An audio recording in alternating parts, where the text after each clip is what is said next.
over-the-counter binge or suicide attempt? Yo, what's going on? It's someone that's no one, and welcome to today's report. Today's report is coming from nursemom off of Irrwood, and specifically it was her son who had the experience. When this happened, in 2009, the drugs used was DXM and CPM or chlorpheniramine with acetaminophen. The gender, male, weight 190 pounds, age 20. The dose was 80 tablets. Prior experience, her son has been using over-the-counter drugs and alcohol since the age of 11. So this is a pretty interesting perspective of a mom or the parent side of things, and I really do like how it does capture the other side of things. So I think you guys are going to like it. So without further ado, let's dive right into it. I am writing to relate an experience we had with our son. This is hopefully a cautionary tale for some of you out there who may get the same ideas, and it may also provide a little insight into what the families of substance abusers go through. I'm not going to get preachy though, so don't worry. I will just stick to the facts. I am a registered nurse who works at a local hospital. My job takes me all over the hospital, so I get to know the staff of all the units rather well. Our middle son started drinking and huffing around age 11, per his recollection. He has said that he never used hard drugs like coke, heroin, crack, etc. He has pretty much stuck to over-the-counter drugs like chlorpheniramine, robotripping, robitussin, huffing anything he could get his hands on, including ether. We keep a can handy to start the tractor on cold mornings. Of course, alcohol is his favorite, and he did a lot of mixing booze with the drugs. This led to criminal activity, petty stuff like breaking into neighbors' houses to steal their booze. He broke into his school when he was high and did some damage. Long story short, he's been in and out of juvenile detention, rehab, jail. We've been on this roller coaster with him, and it has broken and rebroken our hearts. I wish I'd known more. I wonder over and over and over again what more we could have done to help him. A younger friend of mine directed me here to Irrwood, and thus began my education. The incident I wish to relate to you happened while my son was in a work release program. He had been going to the library, researching drugs. As it turns out, he was actually looking up ways that he could get high and still clear urine specimens to his probation officer. Chlorpheniramine was it. Now the incident in question has been disputed as to whether it was a true overdose or a suicide attempt. He has changed his story on that one. I was at work and got a call from the ER doc asking me if my son had a seizure disorder. Apparently, he was standing outside the library and was observed to have fallen and begun seizing. A bystander called 911 and was brought to my hospital. I rushed downstairs just as they were wheeling him into CAT scan due to him having hit his head on the sidewalk. I told the doc to do a tox screen, but it revealed nothing. The doc asked if he had ever done cocaine, and I said not to my knowledge, but he can never afford that. It must be something over the counter. His pulse and blood pressure were through the roof, which is why a stimulant was suspected. All they could do was throw fluids into him and keep him monitored and repeat labs. He was in the ICU for a full 48 hours. He had hallucinations whereby he'd be reaching out to grab something in the air in front of his face. He would be tripping like that and then look over at me and start crying and saying how sorry he was, and then he kept saying, "I can't believe I wanted to die. Mom, I took 80 pills. Because of these statements, I did 302 him to the behavioral health, but he was not observed there and managed to slit his wrist and was put back into the ICU. He was despondent for weeks after that. The psychiatrist said he cannot give us a diagnosis, therefore the medication was a hit or miss. The usual antidepressant, anti-anxiety, ADHD med.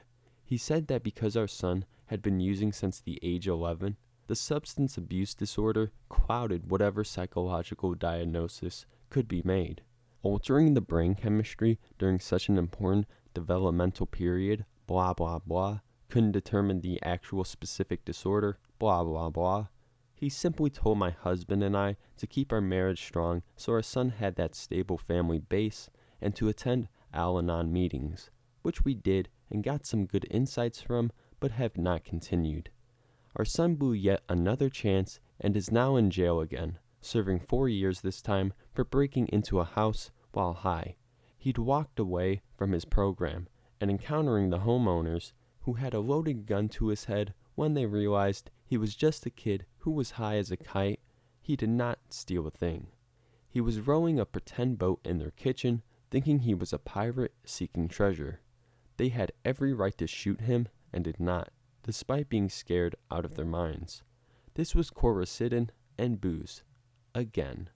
I am sorry I cannot give you specific info as to how many is too many because it surely depends on body size and weight, but that is what is so problematic about this drug.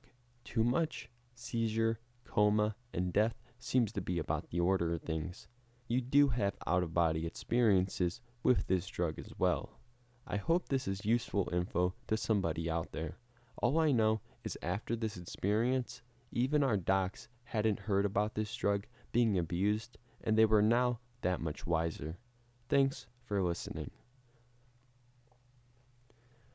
So firstly, let's get into some facts about CCCs, DXM. Let's clarify what CCCs are for, any new people here. CCCs is the slang term for the brand chlorpheniramine, which is a type of cough congestion medicine.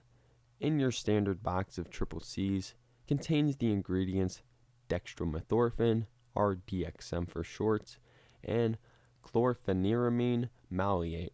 Some types also include APAP, guaifenesin, and more. What's responsible for getting you high is the DXM, and what's responsible for being a risk is chlorpheniramine, which can cause poisoning in the liver, and of course other ingredients like APAP, for example, can destroy your liver.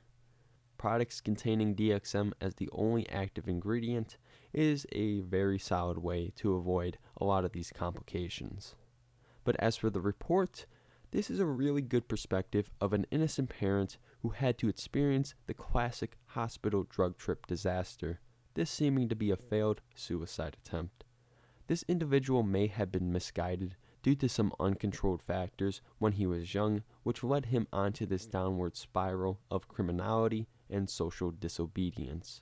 But considering that she mentioned he would do active research on these drugs, he probably had a decent understanding of how much to take and how that by taking 80 pills of CCCs should be enough to snuff it. Addiction with this stuff and the huffing on top of that can easily lead one into depressed states. I doubt that it was a binge. This shows how harmful taking drugs at a very young age can be, but also how this drug in particular can play a factor in bringing people to these states. But for the most part, I'm in support of the parents wanting their kids not to be druggies, and it isn't necessarily doing drugs, but having a habit that alters your behavior for the worse is what the problem is. Emotionally, parents want the best for the kids. Of course, there's some exceptions about that, but a good parent wants that. And just to see your kid turn out to be, a drug addict, a criminal for stupid shit, it can be really heartbreaking. It's sad, especially considering, he just turned up at the hospital she happened to work at for his suicide attempt. And I want to compare this report with 2 other DXM reports we have on this channel. Both will be linked in the description if you want to watch them. The first one being The True Dangers of Addiction and Overdose by Riley Dog. Now, though this report is on Delsum addiction specifically, it still does a really great job of depicting some of the very appealing traits one can find on DXM. Her problems also seem to stem from some things that happened to her at a very young age. I feel that Riley Dog and nursemom son's perspective may have been somewhat similar, which is why, if you don't know how DXM addiction is painted, I highly recommend you check out this report. The other report is A CCC Nightmare by an anonymous user.